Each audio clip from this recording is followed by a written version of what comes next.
வணக்கம் நண்பர்களே, Aprani.in உங்களை இனிதே வரவேற்கிறது. நான் உங்க ஜெரி. இந்த வீடியோவில் ஏஐ அண்ட் ஜென்ரேட்டிவ் ஏஐ பற்றி சிம்பிளாக ஈஸியாக உங்களுக்கு நான் எக்ஸ்பிளைன் பண்ண போகிறேன். உங்களுக்கு ஏகப்பட்ட டவுட் இருக்கும். ஏஐனா என்ன, ஜென்ரேட்டிவ் ஏஐ எப்படி ஒர்க் ஆகுது, ரியல் லைஃப்பில் அதை எப்படி யூஸ் பண்ணுறாங்க, இது எல்லாத்துக்கும் இன்னைக்கு இந்த வீடியோவில் உங்களுக்கு விளக்கம் கிடைக்க போகுது. எந்த டவுட்டும் இல்லாமல் ஏஐ பற்றி கிளியராக புரிஞ்சுக்கலாம். வீடியோ ஸ்கிப் பண்ணாமல் ஃபுல்லாக பாருங்கள். லெட்ஸ் கோ.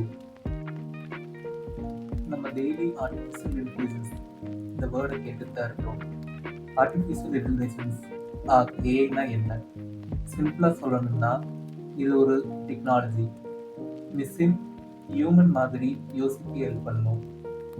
இதுக்கு ஒரு நல்ல எக்ஸாம்பிள் கூகுள் அசிஸ்டன்ட், சிரி, Alexa.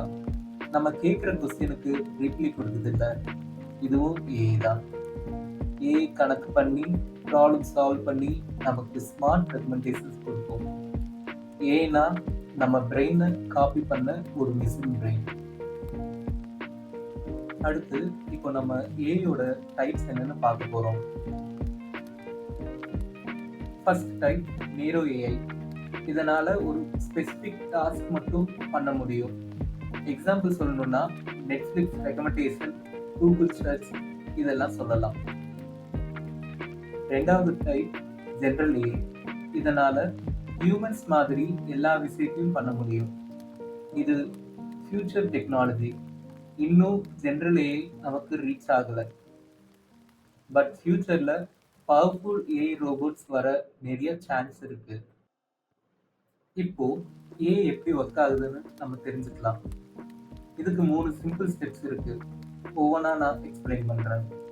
First step data collect பண்ணணும். செகண்ட் ஸ்டெப் மிஷின் லேர்ன் பண்ணணும். தேர்ட் ஸ்டெப் கலெக்ட் பண்ண டேட்டா வச்சு அந்த அல்கோரிதம் ப்ரெடிக்ட் பண்ணணும். ஸோ இதுக்கு ஃபர்ஸ்ட் ஸ்டெப்புக்கு நல்ல எக்ஸாம்பிள் என்னன்னா நம்ம மொபைல் ஃபோனில் இருக்கிற வெதர் ஆப். இதில் பாஸ்ட் கிளைமேட் டேட்டா சேவ் ஆகிருக்கும். செகண்ட் ஸ்டெப் மிஷின் லேர்ன் பண்ணுன்றது எக்ஸாம்பிள் அந்த சேவ் பண்ணி வச்ச கிளைமேட் டேட்டாவை அனலைஸ் பண்ணுறது. தேர்ட் ப்ரிடிக்ஷன் கொடுக்கணும். இதுக்கு எக்ஸாம்பிள் என்னன்னா சேவ் பண்ணி அனலைஸ் பண்ண டேட்டாவை பேஸ் பண்ணி நாளைக்கு வெயில் வருமா மழை வருமான்னு ஏஐ மூலமாக நம்ம தெரிஞ்சுக்கிறது. ஏஐ எப்படி யோசிக்கணும்னு இப்போ தெரிஞ்சிச்சுல்ல. ஏஐ மட்டும் இல்லை, ஜென்ரேட்டிவ் ஏஐ இப்போ ரொம்ப ட்ரெண்டிங். ஆனால் ஜென்ரேட்டிவ் ஏஐனா என்ன?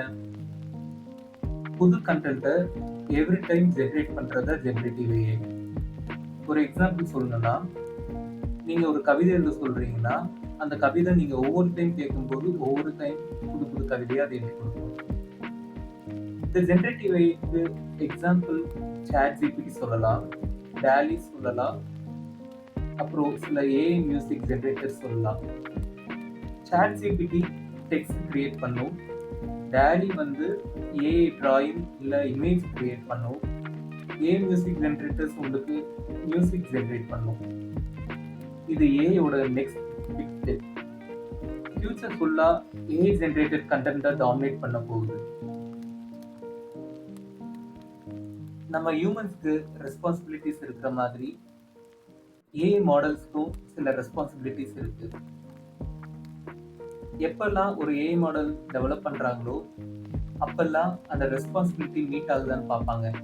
ஏன்னா ஏஐ பவரோட கரெக்ட் யூசேஜ் முக்கியம். அதுல என்னென்ன ரெஸ்பான்சிபிலிட்டிஸ் இருக்குன்னா ஃபர்ஸ்ட் ஃபேர்னஸ். ஏஐ பயஸ் இல்லாம எல்லாருக்கும் ஈக்குவலா ஆக்ட் பண்ணணும். டிரான்ஸ்பரன்சி, எடுக்கிற டெசிஷன் டிரான்ஸ்பரண்டா இருக்கணும். பிரைவசி, நம்ம கொடுக்குற யூசர் இன்ஃபர்மேஷனை கரெக்டாக ஹேண்டில் பண்ணணும். நோ ஆர்ம், ஹியூமன் ஜாப்ஸை ரீப்ளேஸ் பண்ணுறது இல்லை ஹியூமன் ஸ்கில்ஸை ரொம்ப ரீப்ளேஸ் பண்ணுற மாதிரி இருக்கக்கூடாது.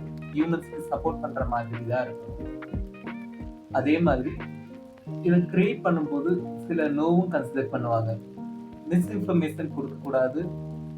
ஏஐ ஹியூமனை கண்ட்ரோல் பண்ணுற மாதிரி இருக்கக்கூடாது. ஃபியூச்சர் ஏஐ சேஃபாக இருக்கணும்னா நம்ம ரெஸ்பான்சிபிளாக அதை யூஸ் பண்ணணும். ஸோ நான் ஆல்ரெடி சொன்ன மாதிரி ஏஐ தான் ஃபியூச்சர்னு ஆயிடுச்சு. இப்போ நம்ம ஏஐ ஃபியூச்சரில் என்ன சேஞ்சஸ் எல்லாம் கொண்டு வரும்னு பார்ப்போம். ஃபர்ஸ்ட், மெடிக்கல் இண்டஸ்ட்ரி ஹெல்த் கேரில் ஒரு பெரிய சேஞ்ச் கொண்டு வரும். இது டாக்டர்ஸ் டயக்னோஸ் பண்ணுறதுக்கு ரொம்ப ஹெல்ப்ஃபுல்லாக இருக்கும். ரெண்டாவது, ஆட்டோமொபைல் இண்டஸ்ட்ரியில் self driving vehicles, cars, drugs இதெல்லாம் ஆட்டோ பைலட்டில் ஓடுற மாதிரி ஹெல்ப் பண்ணும்.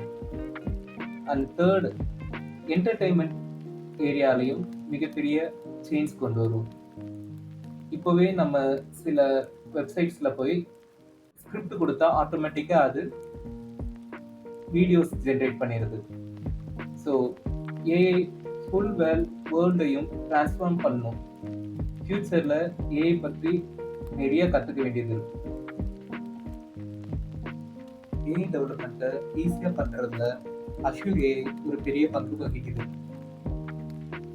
அஷூரில் அஷூர் ஏஐ ஸ்டுடியோ இல்லைன்னா அஷூர் ஏஐ ஃபவுண்ட்ரி மூலமாக நம்ம நிறைய சர்வீஸ் யூட்டிலைஸ் பண்ணலாம்.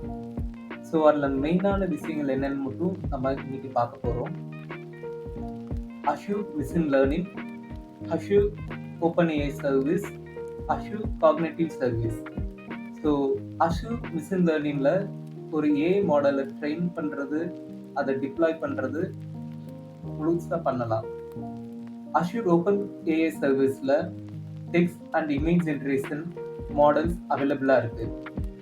அண்ட் அஷூர் காக்னிட்டிவ் சர்வீஸில் விசன், என்எல்பி ஆட்டோமேஷன் இதெல்லாம் நம்ம பண்ணலாம். டெவலப்பர்ஸ்க்கு அஷூர் ஏஐ ஸ்டுடியோ ரொம்ப ஹெல்ப்ஃபுல்லான டூலாக இருக்கும். இதை பற்றி நம்ம டீட்டெயிலாக நெக்ஸ்ட் வீடியோவில் பார்ப்போம். இந்த ஷார்ட் வீடியோ மூலமாக உங்களுக்கு ஏஐ அண்ட் ஜென்ரேட்டிவ் ஏஐனா என்ன தெரிஞ்சிருக்கும் நான் நம்புகிறேன். உங்களுக்கு ஏதாச்சும் கொஸ்டின்ஸ் இருந்துச்சுன்னா மறக்காமல் அதை கமெண்ட் செக்ஷனில் போஸ்ட் பண்ணுங்கள். உங்கள் கொஸ்டின்ஸ்க்கு நான் சீக்கிரம் ஆன்சர் பண்ணுறேன். உங்கள் பிஸி ஷெடியூலில் என்னோட இந்த வீடியோவை கடைசி முறை பார்த்தவங்க எல்லாத்துக்கும் நன்றி சொல்கிறேன். மறக்காமல் இந்த வீடியோவை லைக் பண்ணி, கமெண்ட் பண்ணி, ஷேர் பண்ணி, அதே மாதிரி குறிப்பாக நம்ம சேனலை சப்ஸ்கிரைப் பண்ணி இன்னும் இந்த மாதிரி நிறைய டெக் இன்ஃபர்மேஷன்